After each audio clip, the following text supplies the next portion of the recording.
Hey, it is me. It is you. I am writing to you from a place a few years ahead in your own story. I do not tell you this to brag or to boast about what is to come. I tell you this to calm you, to hold you in this moment, to remind you of a truth that you desperately need to hear right now. A truth that feels distant, but is already inside of you. I see you, and I feel what you are feeling, because I was there. I remember the weight of it all, the quiet hum of anxiety that never seems to rest. I want you to take a slow breath, in and out. Hear my voice. It is your voice, seasoned by time, softened by experience. I am so very proud of you already. I need you to know that. My pride is not for some grand accomplishment that lies in your distant future. It is for who you are becoming in this exact moment. It is for the difficult choices you are making when no one is watching you. For the mornings you force yourself to rise when the world feels heavy. It is not done on a stage, under bright lights with thunderous applause. The real work is done in the quiet moments of resolve. It is in the decision to show up, even when fear whispers in your ear, telling you to hide, telling you that you are not ready, telling you that you are not enough. You hear that voice, and you show up anyway. That is a form of quiet heroism. And for that, I am filled with a deep and abiding pride for you. You are building something important. Let me tell you about the road ahead, not to spoil the journey, but to give you a map for the darkness. There will be hard days. There will be small wins. There will be moments that shape you in ways you cannot yet imagine. And through it all, you will keep walking. You will learn that your strength is not measured by how loudly you can shout, but by how patiently you can endure. You will learn that the person you are destined to be is forged in these very days of struggle. Right now, I know you feel tired. It is a weariness that settles deep in your bones, a fatigue that sleep does not seem to touch. You feel small in a world that seems so vast and demanding. The worry is a constant companion, a shadow that follows you from room to room. There was a season of profound pain. You remember it? Or perhaps you are in it right now. It burned with a fierce and lasting heat. You lost someone you loved. You failed at a big step. Money was dangerously thin. Friendships drifted away. You grieved for plans, and for the person you thought you would be by now. You believed the pain was the end of your story, a final verdict on your potential. But that pain did not break you. That is the first thing you must understand. It bent you, pushed you to your limit, but you learned how to bend without snapping. You discovered a resilience you never knew you possessed. In the aftermath, you listened. You learned the voice of fear from the whisper of what was true. You found slivers of light. You leaned into honest work. You learned to name your fear, looked it in the eye, acknowledged its power, and moved anyway. This was the first great turning point.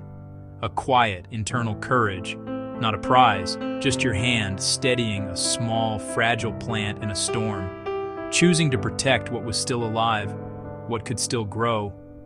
Then came the season of sacrifice. Not a sudden wound, but a long, slow, deliberate letting go. You gave up easy comforts, the nights out, the spontaneous trips, the mindless distractions. You chose early mornings and late hours, pushing forward while others rested. You passed on trips, missed parties, felt left out. You spent on tools, books, courses. You invested not in fleeting entertainment, but in focused practice.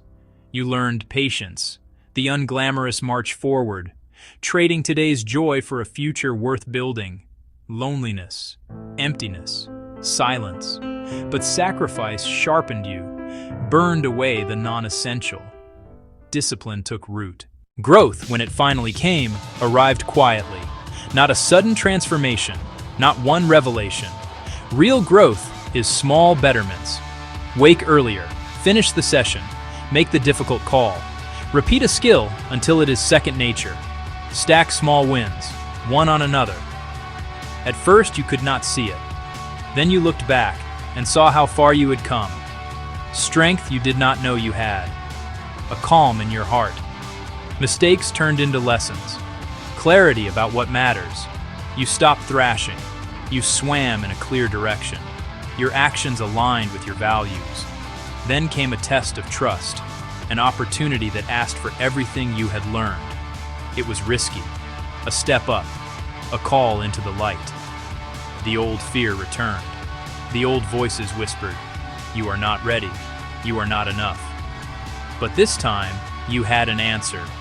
Not hope, facts, evidence of work done, calluses, books, hours in quiet rooms, purpose built day by day. You felt fear and took the risk anyway. That choice, trusting your preparation, was the key that opened the door. Not all doors swing wide. Some open a crack, just enough light to see the next hallway. Each door you open leads to another. This threshold is where patience and sacrifice meet their reward. You prove to yourself the work was real. The success you are searching for is not the single, loud, explosive moment you see in movies. It is a soft dawn after a long night. The first time you look around and say, "This is mine." You speak the words you once only whispered in the dark. Inside matches outside. You see real faces, those who believed in you. Praise from peers who respect the work. It does not inflate your ego. It warms your chest. A seed you planted becomes a tree for many. Your gains become gifts.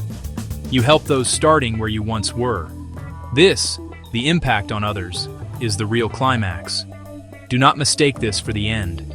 It is a new beginning. Tests remain. Fear remains. Doubt remains. The work continues. Keep the rhythm. Keep the routine. Fall in love with small daily acts. Protect your time. Guard your heart. Say no to distractions and yes to what your soul calls. Listen to me now. When you fail, do not let it define you. Treat it like a teacher, not a judge. Fail with grace. Learn the lesson. Move forward without shame. When you win, stay humble. Keep gratitude close. Count the small gifts. Be kind to yourself. Listen. Let this sink into your bones. Your future self is proud of you already. Right now. That pride is for your heart, for choosing to fight for what matters, imperfectly, and to keep going.